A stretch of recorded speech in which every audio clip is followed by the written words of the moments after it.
Puji Tuhan, kita bertemu lagi dalam acara Saat Teduh bersama Musafir.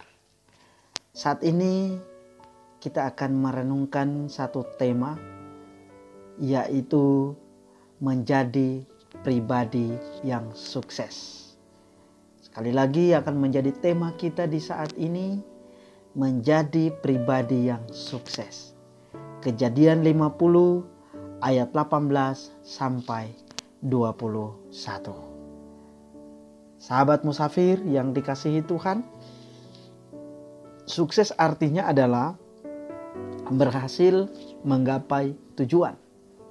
Nah, kesuksesan adalah hal yang dirindukan oleh setiap orang. Dengan berbagai macam cara, setiap orang akan melakukan untuk mendapatkan kesuksesan itu. Nah, bagaimana caranya supaya kita bisa meraih sukses? Belajar dari Kejadian 50 ayat 18 sampai 21, yaitu dari satu tokoh yang bernama Yusuf. Yusuf anak Yakub.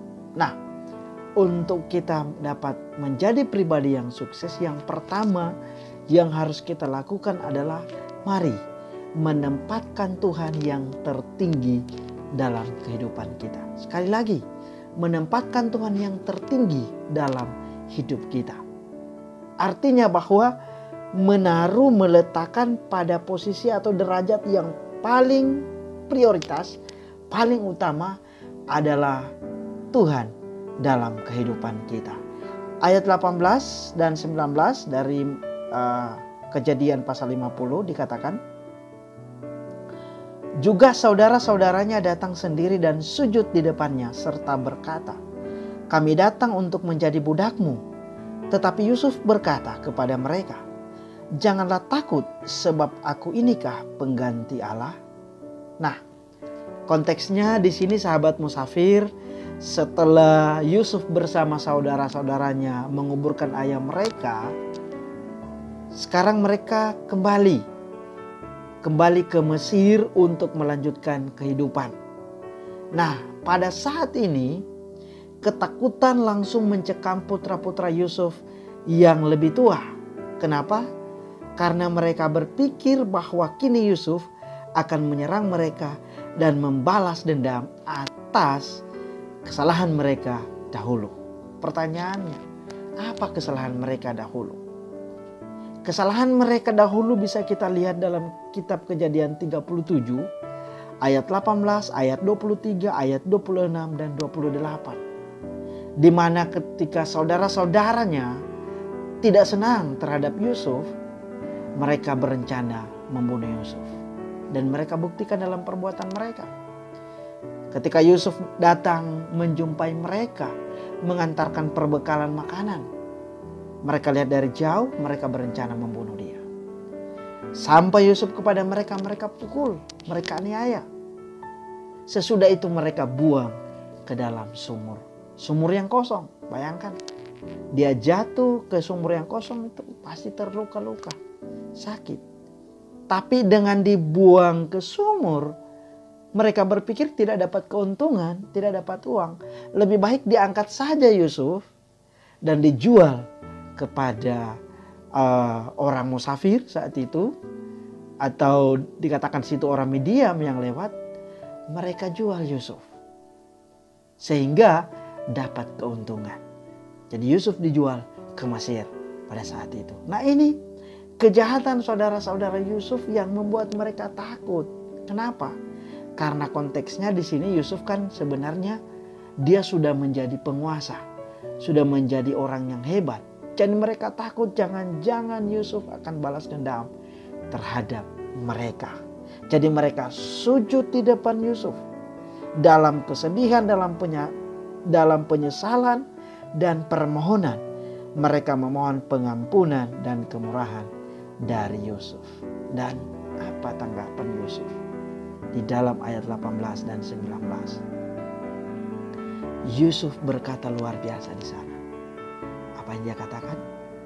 Yusuf berkata, jangan takut, sebab aku inikah pengganti Allah.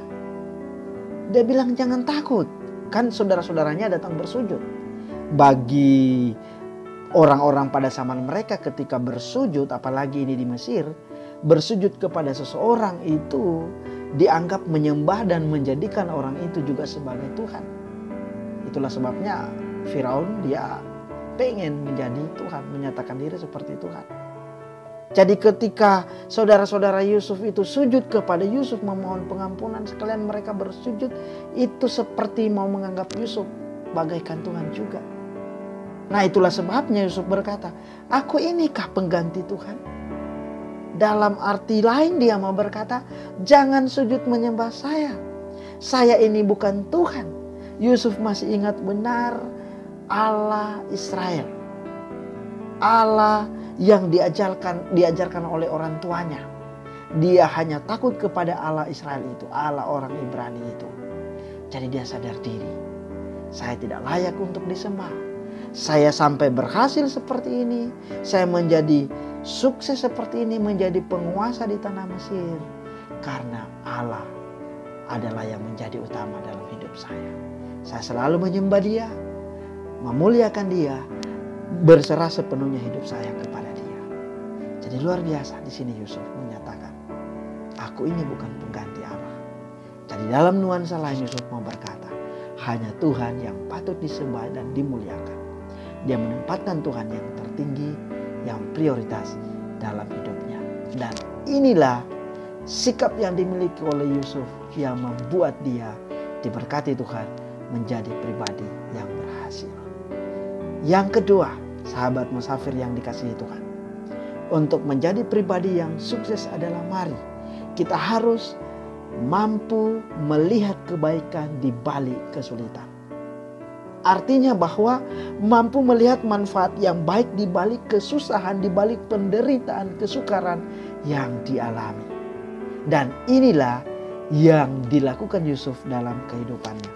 Ayat 20 berkata begini, Kejadian 50 ayat 20. Memang kamu telah mereka-rekakan yang jahat terhadap aku, tetapi Allah telah mereka-rekakannya untuk kebaikan. Nah kita lihat di sini. Melalui banyak proses, banyak kesulitan yang dialami oleh Yusuf. Mulai dari diperlakukan oleh keluarganya dengan tidak baik. Bahkan ketika sudah ada di Mesir, di rumah Potifar, dia difitnah di sana, masuk penjara. Tapi perhatikan, dalam semua penderitaannya itu tidak ada satu kali pun Yusuf mengeluh dan mempersalahkan Tuhan. Tetapi dia tetap hidup benar di hadapan Tuhan. Ketika di rumah Potifar, dia tetap berlaku hidup benar di hadapan Tuhan sekalipun dia menderita. Bahkan sampai di penjara dia tetap hidup benar di hadapan Tuhan. Dia tidak pernah menyalahkan Tuhan, karena dia percaya Tuhan tetap mengasihi dia.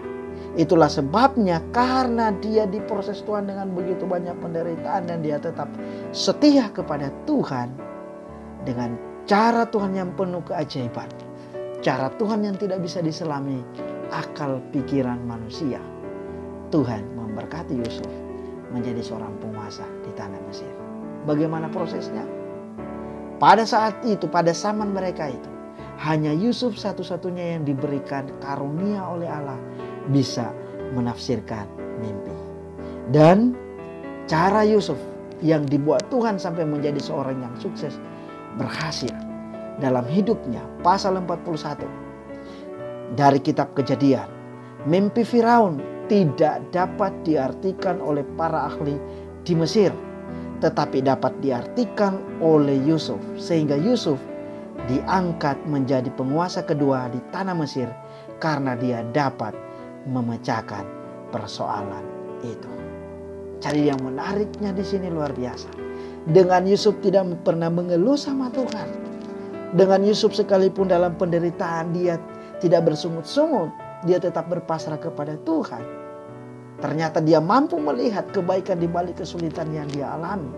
Sampai pada akhirnya Tuhan memberkati dia dengan cara Tuhan yang ajaib. Jadi di sini ketika saudara-saudara Yusuf datang memohon pengampunan kepada Yusuf, Yusuf memberitahu kepada mereka dengan kasih, mengingatkan mereka bahwa tangan Allah yang telah mengatur segala sesuatu yang terjadi, dan bahwa Tuhan memaksudkan semua itu untuk kebaikan. Luar biasa. Dia bilang penderitaan itu sudah diatur oleh Tuhan. Kesukaran yang dialami itu sudah dalam maksud Tuhan untuk mendatangkan kebaikan. Oleh karena itu, sahabat musafir yang dikasihi Tuhan, Einstein berkata bahwa sukses itu diawali dari pikiran Anda. Ketika Anda tetap berpikir positif, ketika Anda tetap berpikir kebaikan di balik kesulitan yang dialami, maka sesungguhnya pada akhirnya akan menjadi seorang yang sukses. Oleh karena itu, sahabat musafir, berlatihlah melihat hal-hal baik dari setiap situasi dan kondisi yang tidak menguntungkan. Percayalah, di balik situasi yang tidak baik, pasti akan ada berkat Tuhan. Kita harus mampu melihat kebaikan di balik kesulitan yang membawa berkat bagi kita. Yang terakhir, yang ketiga, untuk menjadi pribadi yang sukses, yaitu mari tetap berbuat kebaikan. Artinya bahwa tetap melakukan sesuatu perbuatan baik kepada sesama, sekalipun sesama itu pernah menyakiti hati kita. Ayat 21, bukti perbuatan baik dari Yusuf. Dikatakan di sana, janganlah takut, aku akan menanggung makanmu dan makan anak-anakmu juga. Demikianlah ia menghiburkan mereka dan menenangkan hati mereka dengan perkataannya. Nah, perhatikan di sini. Di sini kan ada masalah yang dihadapi oleh saudara-saudara Yusuf. Apa masalah mereka? Bencana kelaparan juga sampai kepada mereka, dalam artian mereka dilanda juga bencana kelaparan ini. Dan mereka takut jangan-jangan Yusuf akan membiarkan mereka bersama dengan keluarga mereka mati kelaparan. Tapi apa yang dilakukan oleh Yusuf? Sebenarnya ini kesempatan yang baik untuk balas dendam mereka yang jahat kepada dia. Kenapa? Karena Yusuf kan sudah menjadi seorang penguasa. Kesempatan untuk balas dendam. Tetapi di sini Yusuf membalas kejahatan mereka dengan kebaikan. Dan inilah yang membuat Tuhan memberkati dia. Dia melakukan sesuai dengan kebenaran firman Tuhan. Mengasihi sesamanya.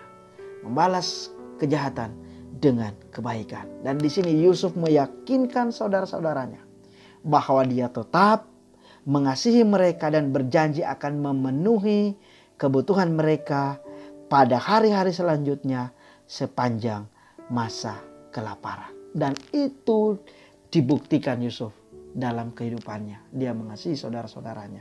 Dia berbuat baik terhadap saudara-saudaranya. Bukan hanya di mulut, bibir saja. Tetapi dia buktikan dalam perbuatannya.